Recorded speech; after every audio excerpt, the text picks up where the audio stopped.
지금 사실 윤 전 대통령이 아직도 한남동 관저에 머물고 있어요. 그러면서 접견 정치를 하고 있더라고요. 파면 당일에 당 지도부 쌍권을 만났고 한 30분 정도 만났다고 하죠. 시간이 많지 않기 때문에 당을 중심으로 대선 준비 잘해서 꼭 승리하기를 바란다. 라고 말했다는 건데 그리고 나서 다음 날에는 나경원 의원을 불러서 1시간 정도 차담을 하면서 독대를 했다는 거예요. 어려운 시기에 역할 많이 해줘서 고맙다. 수고했다. 격려했다는 건데 장 소장님 그러면 윤심은 나경원 의원에게 있다는 건가요? 이거 왜 불렀을까요? 그렇게 봐야죠. 나경원 의원이 이번에 대선 후보 경선에 나가려고 한대요. 대단히 의지가 강하답니다. 그러면은 윤석열 대통령을 옹호하고 방어했던 당원과 지지층 내 편으로 만들 수 있는 절호의 기회잖아요. 윤석열 대통령이 만났고 격려해줬다. 그것만 가지고. 그리고 윤석열 대통령이 나한테 고마워해. 그러면은 윤석열 대통령 응원하던 사람들은 그래? 그러면 나경원인가 보네. 그럼 나경원 도와줘야지. 그렇게 생각할 거 아니에요. 그런 정치적인 의도가 있지 않았느냐라는 좀 생각이 들고요. 그 자리에서 윤석열 대통령이 우리나라가 대내적으로 어려운 상황에 처해 있다. 두 번째, 향후 치러질 독일 대선에 대한 우려를 나타냈다. 자기 때문에 그래요, 진짜. 우리나라가 왜 이렇게 대내적으로 어려운 상황에 처했냐. 본인이 해괴망측한 논리를 갖고 비상계엄을 느닷없이 하니까 나라가 진짜 엉망이 됐고 본인 그냥 가만히 있었으면은 2년 동안 그냥 대통령직 계속 유지하고 뭐 이재명 대표 사법 처리될 수 있었고 조기 대선 없을 수 있었는데 본인이 다 자초한 일 아니에요. 누가 이런 걱정을 해요. 아까도 말씀드렸지만 대통령으로서 전직 대통령으로서 참 자격이 없음을 계속해서 본인의 말로 입증을 하고 있는 것이 아니냐 그런 생각이 듭니다.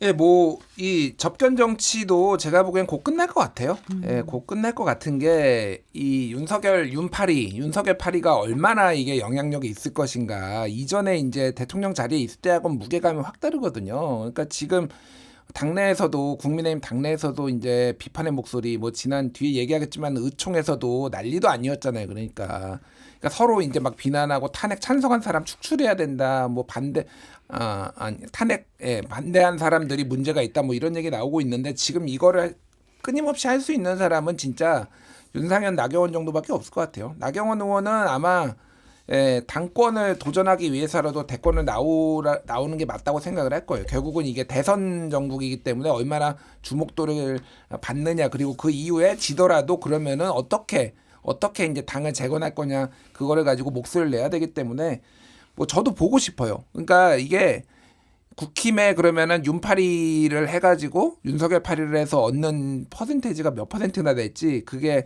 좀 확인해보고 싶은 생각이 드네요 개인적으로. 예. 지금 보니까 그 조경태 의원 같은 경우에 헌법 위반한 분이 무슨 할 말이 있다고 그런 메시지 내냐. 빨리 우리 당을 나가서 메시지를 내든지 해라. 이런 말을 했고 이런 직격했고요. 제명해버려야죠.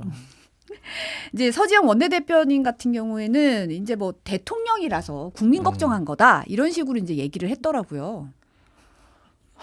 그러니까 국민 걱정하려면은 그런 짓을 하지 말았어야죠.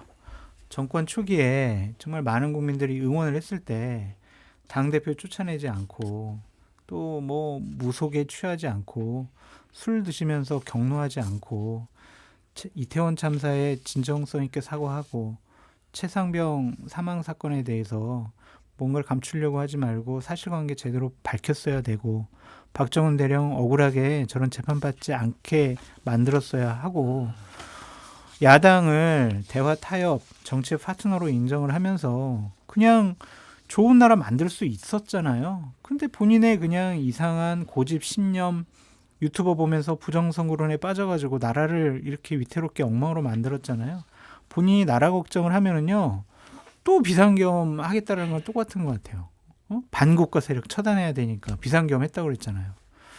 그런 사람이 무슨 당과 나라를 걱정할 자격이 있을까?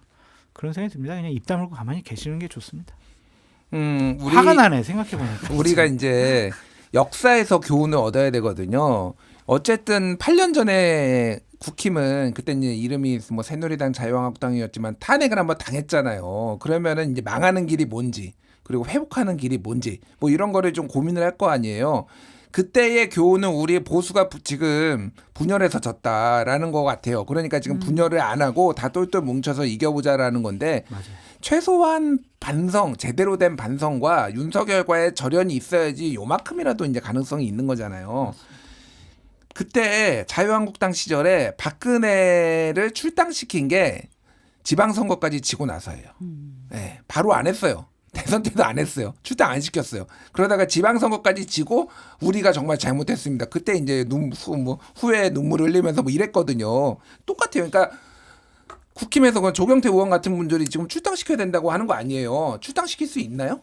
윤파리들 있잖아요, 지금. 윤파리들이 계속 뭐 하면은 뭐 난리 날 거 아니에요, 또. 그러면서 이게 참 안타까운 일인데 똥인지 된장인지를 먹어봐야 우리가 사람이 다 경험한다. 그리고 몇 년 전에 있었던 일도 다 까먹는다. 똑같이 갈 겁니다. 그러니까 또 윤파리하고 뭐 서로 출당을 해야 되네 말아야 되네 자기들끼리 싸우고 뭐 윤석열의 메시지가 옳았네 아니네 이러고 싸우다가 또 지리멸렬하게 대선 지고 또 지방 1년 뒤에 지방선거 지고 또 똑같이 갈 거예요. 네.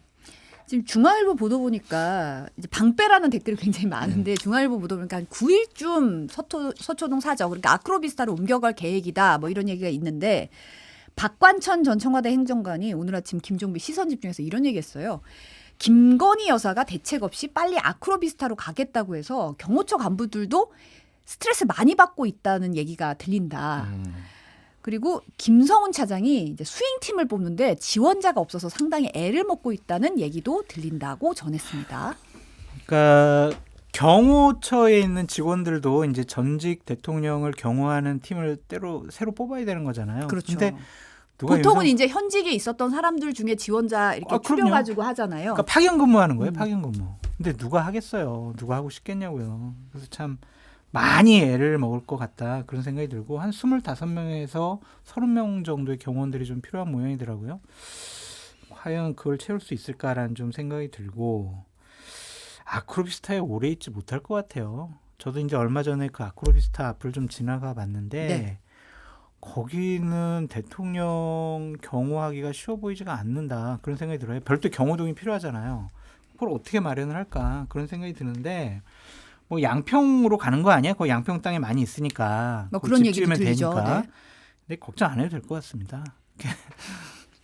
걱정 안 해도 되는 이유는 뭐저 네. 네, 점점점. 예. 아니 뭐 이제 가겠다는 사람이 없는 건 당연한 거고 뭐 그러니까 이런 말을 해주고 싶네요. 뭐 김성훈, 이광우, 네가 가라 아크로비스타, 네가 가라 아크로비스타. 그렇게 충성을 맹세했던 분들이 가면 되는 거 아닌가요? 그렇지 뭐 모르겠습니다. 직을 내려놓고 가든지 뭐 완전히 내려올 수 없고 그러니까 지금 간부니까 2인자니까 지금 뭐 평경호처 직원으로 가든지 본인이 충성을 다해서 뭐 모시면 될 것 같고 30명이가 필요하나 솔직히 그 생각이 들어요. 왜냐하면은 아크로비스타에 만약에 계속 있다라면은 이게 그러니까 우리나라 대통령 역사상 처음으로 공동주택에 있어가지고 이런 문제점이 생기는 거잖아요. 근데 아크로비스타 자체가 보안이 잘 돼 있어요. 거기 그냥 출입을 쉽게 못 하는데 30명씩이나 필요한가? 그 생각이 거기 있을 거면 솔직히 그거보다 훨씬 적은 인원만 있어도 되지 않을까 개인적으로는 그렇게 생각을 하고. 장 소장님 뉘앙스는 거기 계속 못 있을 것 같다는 뉘앙스 아니 아니에요? 저도 그렇게 생각을 하는 게 아크로비스타가 우리나라에서 집값 제일 비싼 데 중에 한 군데인데 뭐가 됐든 거기 뭐 윤파리들 또 와가지고 또 왔다 갔다 할 테고 뭐 반대한 사람들도 또 뭐 집회 시위할 수도 있고 뭐 찬성 반대 뭐 너무 피곤할 것 같기는 해요. 제일 싫은 게 일단 윤석열이 쪽팔리다. 아무리 거기 서초동의 보수가 강하다고 하더라도 윤석열이 쪽팔리다. 여기 있는 거를 반대 사람이 아무도 없을 테고 집값에 영향을 줄 가능성이 있다라고 그렇지. 생각을 하면은 좀 나가줬으면 좋겠다. 이런 얘기들이 계속 나올 거야. 그래서 입주민들이요? 예, 입주민들이. 그러니까 이거 근데 준비하는데도 예전에 문재인 대통령 보면은 그 사저 준비하는데도 사실은 평산마을 상당히 오래 걸렸거든요. 그렇지. 바로 가기 쉽지 않아요. 그래서 괴로우시더라도 대통령을 배출한 또 장소기도 하니까 좀 참으시라. 아크로비스타님 그 주민들한테 그렇게 말씀드릴 수밖에 없을 것 같아요. 아니 경호원들이 되게 힘들 게 지금 어쨌든 경호동이 없잖아요. 그렇죠. 그러니까 경호 버스를 큰 거를 그 앞에다가 상주시켜 놓고 경호원들을 이제 거기다가 대기시켜 놓는다는 거잖아요. 그 경호원들 그게 참 그 차 안에 버스 안에 갇혀가지고 얼마나 힘들겠어요. 참 여러모로 참 민폐네요. 이거를 해결하는 방법이 하나가 있죠. 안 돼, 얘기하지 마. 왜? 빨리 두 사람을 감옥에 넣으면은 이거 이렇게 고민을 합니까? 그러면 모두가 해피해요. 두 사람 빼놓고 모두가 해피하다. 심지어 국힘에서 제일 말은 못해도 제일 반대할 거요. 제일 좋아할 겁니다, 진짜. 예. 입 다물고 가만히 계실 수 있으니까요. 지금 뭐 반려견과 반려묘가 입주 당시에 7마리였는데 지금 11마리로 늘어나서 단속 주책을 좀 찾고 있다. 이런 얘기도 좀 들리고 있는 것 같아요. 중앙선거관리위원회가 오늘 전체회의 열고 조기 대선을 위한 실무 준비에 착수합니다. 지금 날짜는 거의 6월 3일로 결정된 것으로 알려졌고 내일 국무회의 거쳐서 이제 확정 공고한다는 거잖아요. 네. 그러니까 대략 일정을 보면은요. 네. 그냥 각 당이 예비 경선은 4월 11일부터 할 것 같고 본 경선은 4월 30일까지 끝낼 것 같아요. 네. 그래서 6월 30일 날 투표를 한다라는 걸 가정을 하면 6월 3일. 네. 6월 3일. 그럼 5월 10일에서 11일 후보자 등록, 5월 12일 날에 역사적인 대통령 선거운동 개시일이 될 것 같다. 그런 생각이 듭니다. 그리고 5월 29일, 30일 사전 투표할 것 같고요. 이렇게 대략적으로 일정이 벌써 나와 있거든요. 이제 각 당은 당내 경선 그리고 대선 후보 경선으로 급속하게 이제 몰려 들어갈 것 같다. 그런 생각이 드네요. 네, 이게 민주당에서는 하도 불안하니까 대통령이나 대통령 권한대행이 대선 날짜 선거 지정하지 않아도 자연스럽게 될 수 있게 법까지 발의했잖아요. 이제 그렇게까지 한덕수 총리가 하겠냐마는 어쨌든 말씀하신 대로 진짜 이제 촉박해졌어요. 촉박해지다 보니까 이제 국힘에서도 무슨 놈의 애도 기간이야. 일주일 잡겠다고 하다가 무슨 놈의 애도 기간이야. 애도 끝났어요 이미. 홍준표 시장은 아주 즐거운 마음으로 상경하시고 이런 얘기에도 지지자들의 반발이 없어요. 그러니까 홍 시장 탄핵되자마자 25번째 이사한다 즐거운 마음으로 상경하겠다고 그러는데 그럼 거의 일부는 뭐라고 하지만은 그냥 다 받아들이는 분위기에 윤석열은 끝났다. 예.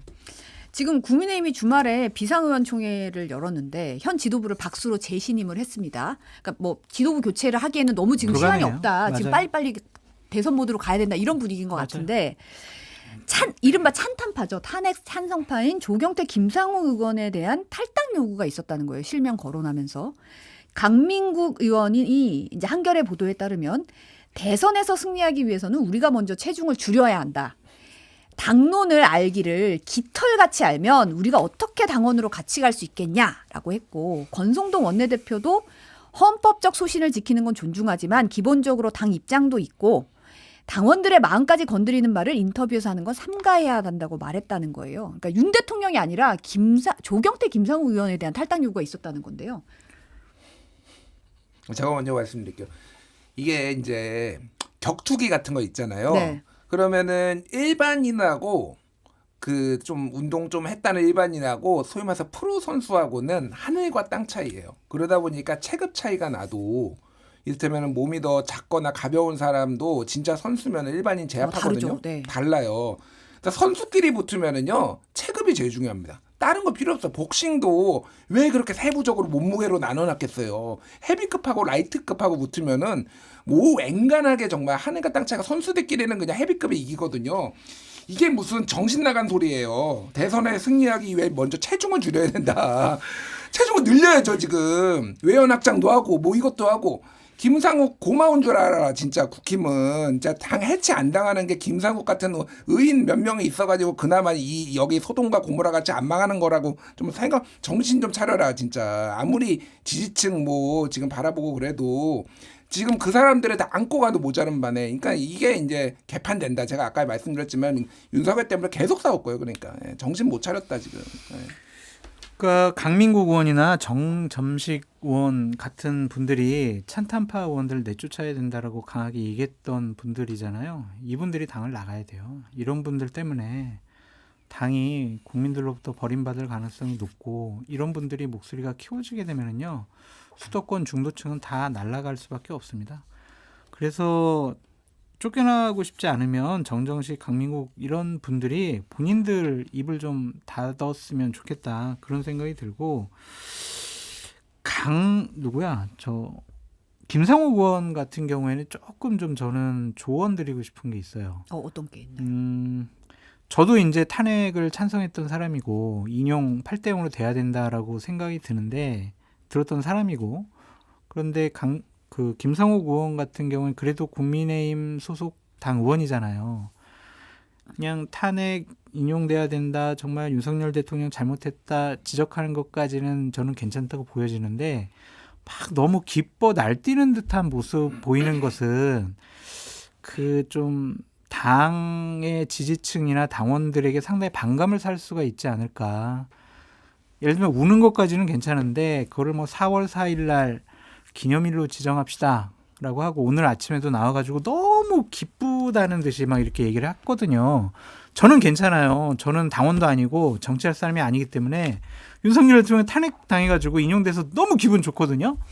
근데 이제 당 소속 의원들은 약간의 좀 절제된 선을 지키는 것이 어떨까. 왜냐하면 정치 혼자 하는 것도 아니고 당원과 지지층들이 있으니까 국민의힘 소속 의원이라면은 너무 기뻐가지고 그냥 막 환호 지르는 모습은 좀 삼가하는 게 좋지 않을까. 좀 그런 생각이 듭니다. 그러니까 이게 뭐 김상국 의원은 뭐 저도 이제 만나봐서 얘기도 하는데 그냥 뭐 뭐라고 해야 될까. 그러니까 본인이 이 국힘 지지자들한테 욕먹는 거에 대해서 가슴은 아프지만 어쩔 수 없다라는 거거든요. 맞는 말씀이세요. 뭐 틀린 얘기는 아닌데 솔직히 말씀드리면 김상우 의원은 좀 포기했다. 본인이 스스로 좀 포기한 거죠. 그러니까 사랑받기를 나는 옳은 얘기를 해야 되겠다라고 생각을 하는 거고 4월 4일은 민주주의의 날로 하는 거는요. 외국에 사례가 있어요. 그러니까 비슷한 사례가. 1981년인가 그 스페인에서 쿠데타가 일어났거든요. 그러니까 네. 프랑코가 철권 통치하던 게 77년에 끝나고 그런 다음에 한 4년 있다가 그 쿠데타가 일어났는데 쿠데타를 종식하고 그날을 2월 23일을 민주주의의 날로 지정을 했어요. 그래서 다시는 이런 쿠데타가 일어나지 않는 우리 스페인의 민주주의가 확고하게 선다. 이런 식으로 한 사례가 있습니다. 외국에 그러니까 뭐 그런 거를 얘기를 한 것 같아요. 뭐 국힘이 합의는 동의는 안 하겠지만 그거를 저는 뭐 이런 얘기 못 할 거냐. 그리고 김상우 의원 정도면은 솔직히 뭐 상징성은 있지만은 당내에서는 초선 의원이에요. 뭐 이렇게 두드려 팰 일인가? 뭐 이런 정도의 다양성이 있다라는 것도 좀 인정하고 존중해 줬으면 좋겠습니다. 예, 그렇게 뭐 예를 들면은 뭐 민주당은 뭐 자유가 없다, 뭐 다 이재명만 뭐 지킴이냐 이런 식으로 비판해 왔잖아요. 그럼 자기들도 당의 자유 의원들한테 존중을 해줘야 될 거 아니에요. 그러니까 제가 보기에는 굉장히 악질이다. 제가 보기엔 이거 맨날 말씀 김상욱을 특히 김상국 의원은 거의 스토커 수준으로 괴롭히고 있어요. 제가 굉장히 많이 얘기를 들었는데 다 말씀 못 드리고 적당히 좀 해라 진짜. 예. 안 그래도 김재섭 의원이 어제 SNS에 아니 친윤계 중진 의원들 징계 대상이자 제거해야 할 고름이다. 탄핵 선거 이후에도 탄핵당한 대통령을 등에 업고 자기 정치하는 무책임한 중진 의원들이 있다라고 맞아요. 직격을 했더라고요. 그래도 어쨌든 김성욱 의원이 옳고 좋은 말을 하더라도 그게 당내에서 막 배척당하고 너는 우리 사람 아니야 내놓은 자식처럼 취급받는 것은 저는 국민의힘에게도 안 좋다고 좀 생각이 들거든요. 그래서 일단은 조금 막 탄핵이 인용돼가지고 대통령직에서 파면된 걸 갖고 당 소속 의원이 막 덩실덩실 춤추는 듯한 그런 모습은 보이는 것은 조금 좀 과한 것이 아니냐 좀 그런 생각도 들더라고요. 김준일 평론가가 사실 아직 그 애도 기간 뭐 없다. 3일장이면 끝났다 얘기했었는데 지금 오늘 당선거관리위원장에 황우여 전 비대위원장 선임을 했더라고요. 국민의힘이. 근데 이제 홍준표 대구시장이 아까처럼 이제 즐거운 마음으로 마지막 꿈을 향해 즐거운 마음으로 상경을 한다. 대권 도전을 시사를 했습니다. 먼저 치고 나왔어요. 근데 안철수 의원 같은 경우에 내일 광화문 광장에 이순신 장군 동상 앞에서 대선 출마를 공식 선언한다고 밝혔어요. 이순신 장군 동상 앞에서 하는 게 어떤 의미인가요? 뻔하죠. 또 저에게 12척의 배가 아직도 남아 있어요. 국민들 또 믿고 저희들 한번 해볼게요. 막 이런 건데.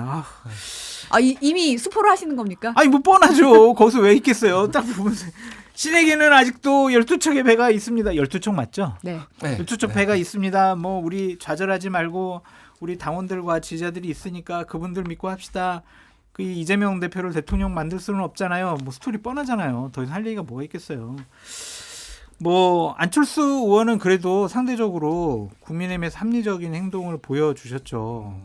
정말 비상계엄 선포했을 때 그리고 탄핵을 할 때 탄핵 소추할 때 정말 외롭게 용기 있게 찬성표 던지고 그랬잖아요. 그러니까 그런 모습이 국민들한테도 분명히 소구력이 있을 거다라는 좀 생각이 들고요. 이제 시작이에요. 이제 정말 한 12명이라고 뭐 하던가요? 13명. 13명 정도? 13잠룡. 이철우 경북지사, 유정복 뭐 인천시장, 김태흠 뭐 충남도지사 이런 분들도 다 나올 것 같은데 여기서 이제 윤석열 대통령이 이제 개입하기 시작하면은 이제 당내 선거는 난장판 되는 거죠. 이제 나경원 대표 생각해보세요. 윤석열을 지킵시다. 이제 이 구도로 나갈 거 아니에요. 그리고 김문수 장관하고 경쟁 관계일 거 아니겠습니까? 얘기 들어봤더니 어제 완전히 각 후보들마다 난리 아니었다고 하더라고요. 하루 종일 회의하고 자 누구는 뭐 시키고 누구 뭐 시키고 사무실 어디 구하고 우리 선거 전략 뭐 하고 그냥 아침부터 밤까지 계속 그 회의를 했다고 하더라고요. 어제가 아주 D-Day였어요. D-Day 얘기를 들어보니까. 그래서 앞으로 재미있는 일이 벌어질 거는 같은데 참 쉽지가 않죠. 국민의힘으로서는 제가 이제 제 유튜브에서 한번 국민의힘이 대선에서 이길 수 있는 방법 해가지고 한번 유튜브를 한번 찍어보려고 하는데 그 조건들이 한 10가지 장애물이 있어가지고 쉬워 보이질 좀 않아요. 근데 많은 분들이 대선보다는 대선 이후에 전당대회 때 당권을 잡으려고 대선 출마하는 거 아니냐. 미리. 네, 그런 의심도 우리가 할 수 있을 것 같아요. 그래서 윤석열 잘못됐다 이렇게 나가는 쪽이 있고 윤석열 지키자 하는 쪽이 있을 거예요. 이 두 세력이 부딪혀가지고 솔직히 이제 TV 토론회 같은 것도 할 거 아니에요. 그렇죠. 거기서 당신은 말이야 그때 비상겸 때 어디 있었어? 탄핵 장신 찬성했지? 막 하면서 막 서로 멱살 잡고 싸울 거란 말이에요. 제대로 된 경선을 보기가 좀 힘들지 않을까 그런 걱정 많이 듭니다. 아, 장이 섰구나. 제가 그걸 느낀 게 이제 우리가 또 온갖 받은 걸 뭐 찌라시 다 있잖아요. 와, 오늘 받은 거 중에 제가 빵 터진 게 있는데 이철우 경북도지사가 다른 후보에 비해서 이런 강점을 가질 수 있음. 1. 리스크가 없다는 점. 2. TK 지역의 압도적 지지.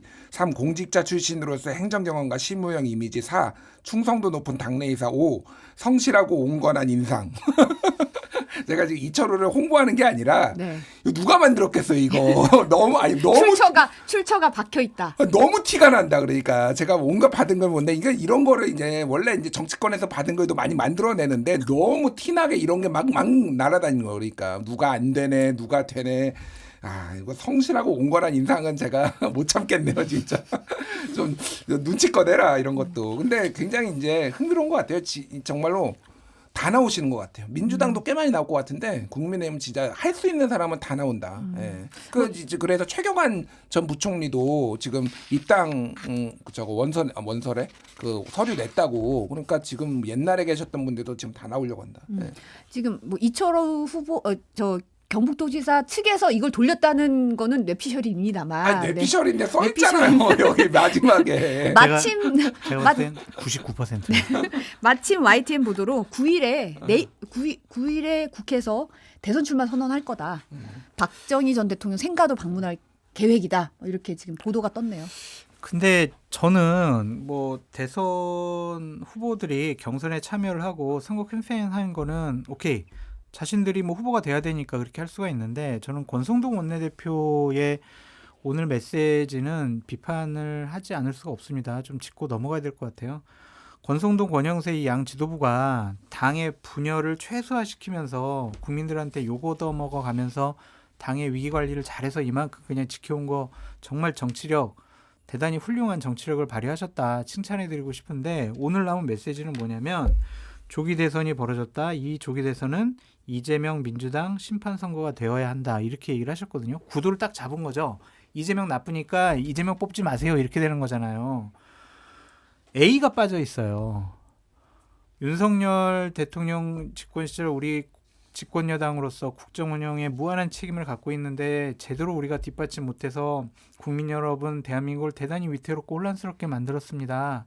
집권 여당의 핵심 중진 의원과 원내대표와 윤핵관으로서 정말 사과드립니다. 그게 먼저가 됐어야 하거든요. 그게 없어요. 그거 없이 그냥 이재명 나빠요. 이거를 과연 뭐 지지층이야. 그래 맞아. 이재명 나쁘지. 이재명 안 돼. 막 이렇게 환호하겠지만 우리가 표를 끌어와야 되는 거는 중도층일 거 아니에요. 이재명 오케이. 뭐 법적으로 도덕적으로 문제 있는 거 오케이. 근데 니들은 정말 용서받을 수 없는 짓을 저질렀는데 용서를 구하지도 않아? 그런 집단을 우리가 선택을 왜 해? 이렇게 나올 가능성 많거든요. 그래서 선거를 관리하고 치러야 되는 원내대표로서 이러한 얘기하시는 것 10분 이해는 하지만 진정성 있는 반성과 사과, 국민들께 용서 구하는 행위는 분명히 필요하다라고 다시 한번 말씀드립니다.